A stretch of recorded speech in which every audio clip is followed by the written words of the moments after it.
The following is meant for entertainment and educational purposes. It is not meant to establish a doctor-patient relationship. Please consult your mental health provider for your mental health needs. Hello, welcome to Chez Eric, my home, where we talk about psychiatry and religion with a focus on how to apply it to your life. And we will be continuing with the William James series on the varieties of religious experience. Lectures 6 and 7 talking about the sick soul. I hope you're really enjoying it. I hope it's really thought-provoking for you. And I am Dr. Eric. Nice to see you again. And let's continue.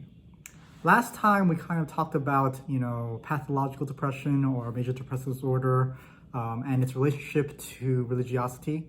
William James would say that those sorts of depression or pessimism tends towards not being religious. So that's not the thing that we're looking for. We're looking for something else, a different type of pessimism, a different type of, and that's not, the sick soul, the morbid mindedness is doing something else.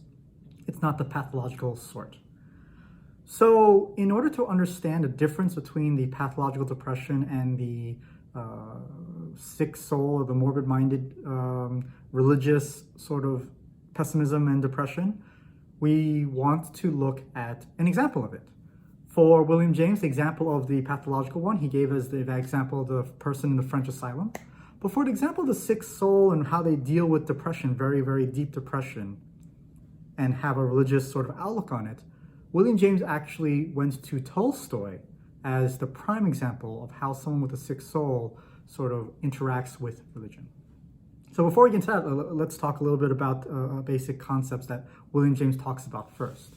First, he recognizes that facts inspire different feelings in different people at different times, even at different times within the same person. So different facts will inspire different emotions, even in different people, or even in the same person, depending on the facts. And trying to understand the world without emotions, it's impossible. For example, like you wouldn't understand reality in any meaningful way if you don't have an emotion towards it. You care more about your friend than you care about the garbage can. So you're going to have more positive emotion towards your friends, and you're probably going to have like neutral emotions about your garbage can, unless you really like your garbage can. It's like one of those like electric ones that like open up and they talk to you or something. Then maybe you have emotions towards your garbage can, but it certainly shouldn't be more than your spouse or your children. I hope not, right? But the idea is that your emotions dictate what you prioritize in your life and what's meaningful to you, and what you value and what you don't value. And whatever value you choose for the different aspects of your life, that's based on your own individual self and what you want. And these ideas, these passions are typically given to us. There's like a historical aspect to it. You were born and raised in a particular way, and then that makes you like certain things and not like other things. So if you were born, say, with a lot of macaroni and cheese, you like macaroni and cheese. So whenever you see macaroni and cheese, you really like it a lot. And the real world is combined where the physical facts that are happening is combined with the emotional values, and you have a judgment on the world and what it is. So back to Tolstoy, right? He lived much of his life believing that it did not have any meaning, right? He didn't believe it had any meaning whatsoever. But then he had a change, a sort of a religious conversion of sorts, which we'll talk in the next lecture after this. Oh, no, not the lecture one. It's going to be a while. I forget when the conversion one is, but conversion one's pretty cool. I actually just finished reading it. Anyway, Tolstoy believed much of his life that life didn't have any meaning, but then he had some sort of conversion, right? And when 50 years old, right, he had a moment where he did not know how to live or what to do. And he quotes, Tolstoy's observations along these lines. And he observed that there are 4 ways that people deal with unhappiness. The first way is what he calls animal blindness, which is basically ignorance. You just ignore, unhappiness, which is what we talked about with healthy mindedness. The second way is reflective Epicureanism. Epicureanism is, seizing the day while it lasts, right? Like, so you're making the best of everything. So even though you're unhappy, even though something bad's gonna happen in a week, I'm gonna take advantage of today. I'm gonna eat as much prosciutto and caviar as possible, or shove my face with I'm gonna eat a piece of cheese like an apple, right? That is the example, the second way that people can deal with unhappiness. The third way is suicide.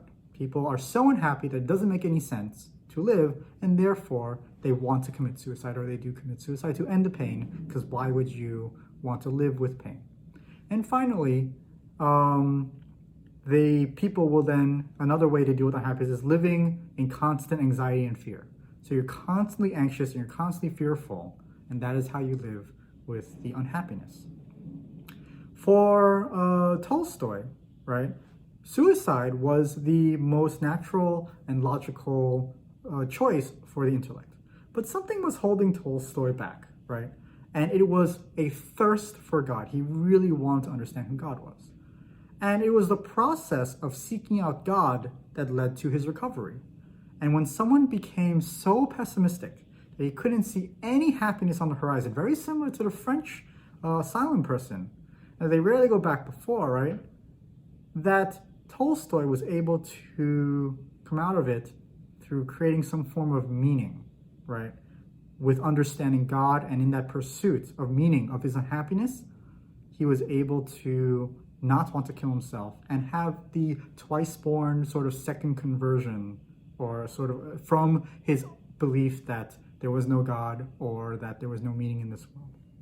And so happiness for the sick soul is not ignorance of the evil that exists, but it's something more complex, right? And it is this second birth process where you are trying to find meaning, and you find meaning in the unhappiness that exists. And that greater meaning then gives purpose in life and allows people to move forward, even though the actual perceptions or facts are negative and pessimistic in nature. And, on a personal note, I personally have experienced this when I had my own negative experiences and depression back in the medical school time, and I did have thoughts of, suicide myself. And when I pressed more into God, I had, for me, this experience of this sort of conversion state where, although it seems like I'm a happy guy now, at the time I was pretty grumpy, I was pretty depressed, I was pretty sort of pessimistic, because I couldn't ignore that bad stuff was happening all the time. And when I was reading this, when I first read the Healthy Minded stuff, it seemed so stupid. But then when I read the Sick Soul stuff, it really resonated with me. It's like, oh. But when it all connected together, it made me realize that that was the nature of my religious experience.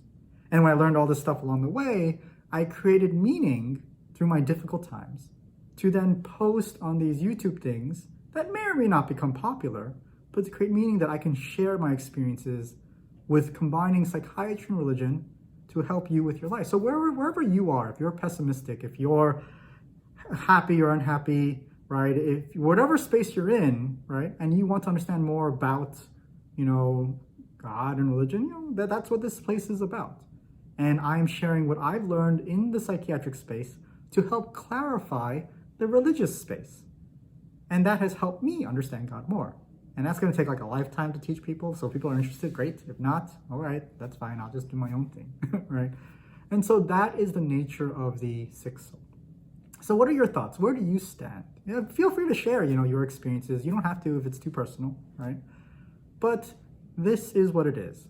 We'll talk next time about something pretty interesting, and I'll see you next time. Do like and subscribe. I'll see you next time. Bye.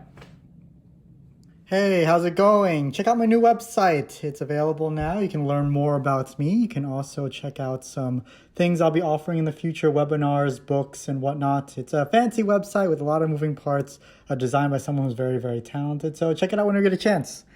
All right, I'll talk to you later.